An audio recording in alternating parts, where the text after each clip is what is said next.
Welcome back to Golf Weekly.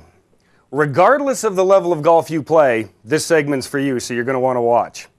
One of the things that we find very common amongst golfers who are struggling with their game is that they are not moving their body, before we even put the arms and the club into the equation, they're not moving their body correctly. So today we'd like to show you some things you can do at home to help yourself have the correct body movement so that your arms and clubs can do what they're supposed to do to help you play better.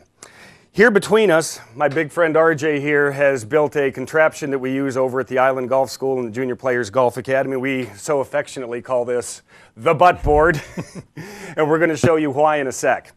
One of the things that we test for at the Titleist Performance Institute is we test to make sure that our players have the proper, what we call it, pelvic mobility. We check their torso and their pelvis. How do we do that? To check their torso, we have them simply get in their golf setup, take their arms and cross them across their shoulders, and see if they have the ability to move their shoulders while keeping their lower body still. That one's not quite as challenging as when we take our lower body and keep our shoulders still and focus on moving our pelvis, which I know it looks a little bit strange when I'm doing this, but this is actually the way we want to move the pelvis during the golf swing, and that's why we've invented this little device here called the butt board. As you can see, we have a piece of clear plastic right here. It's probably a little hard to see on TV. And we have an adjustment, so not only can we help our juniors, but also our adults. But what we generally do, and RJ, if you'd be kind enough to get in there against the butt board, is to start out, we have our players practice moving, like we said before, their body correctly without a club, so that they can start to get the feel of what it's like to move their body, especially their midsection, correctly. So what we do is we have RJ right now, we have him resting his rear end right against a piece of plastic here, okay?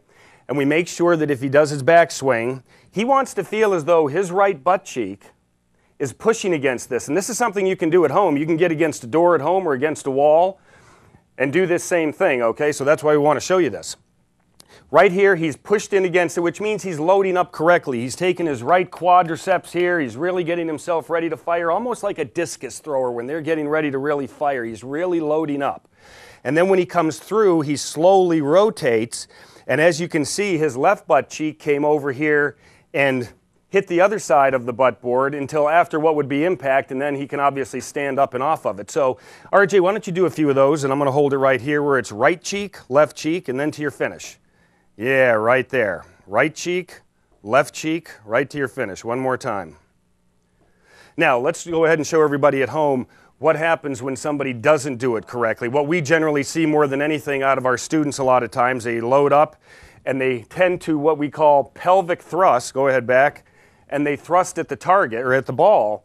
And what happens then, especially for you little bit lower handicappers that tend to hit the ball far, you're going to find that your ball flight on that is going to tend to be something where now the club is coming in to out, it's coming from the inside going outside, so you have the tendency of hitting what we'll call the HBR, the high bleeder to the right, or the big block, or if your hands get a little quick, you're going to hit that snap hook right there. So once again, the whole idea, and like I said, you can do this at home, is to get right in here, get nice and set, right cheek, left cheek, and you can hear I've got actually the attachment for the microphone that I've got on here in my back pocket, and you can actually hear it hitting against the board. Okay, back, through. And then after we get through what we'll call impact, then you can stand up and do whatever you'd like. Now, a good way to get used to doing this is to start out with some shorter shots. I'm just going to move this out just a little, RJ, so we have some room here. I will take this. If you'd be kind enough to set right up there again, why don't you put the club down so we just have a little area here. Put the turf down. Now, what I'd like you to do for me, slowly move the club back, okay, and stop. Okay, so as you can see, once again, his right cheek is right here against the butt board, okay? Slowly go down impact for me. And as you can see now, his left butt cheek, he's rotated, and I know we've got dark colored pants on today, so it might be a little difficult to see, but RJ has rotated himself around so that now he's using his entire body, the full power he has between his glutes, his quads, his entire core, to really get not only a good hard hit on the ball, but we want to make sure we have a good path. In other words, the line the club is coming in, okay? And a good club face. In other words, releasing the hands in such a way that's going to be beneficial toward us hitting a straight shot. So why don't you do that again for me, RJ?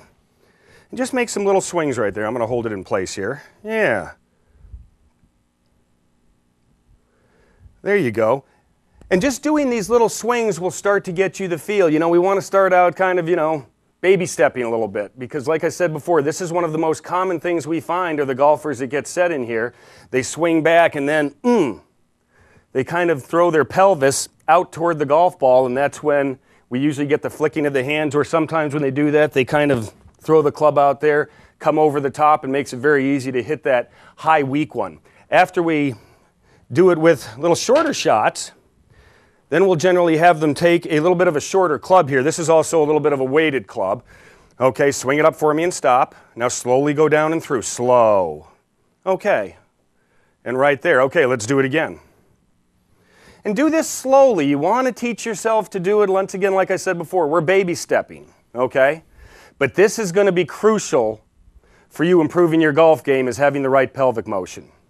If you get a chance, go ahead and work on this at home. We'd like to thank everybody for joining us. RJ, I'd like to thank you for being with me today. Don't forget to join us next week right here on Golf Weekly. So long, everyone.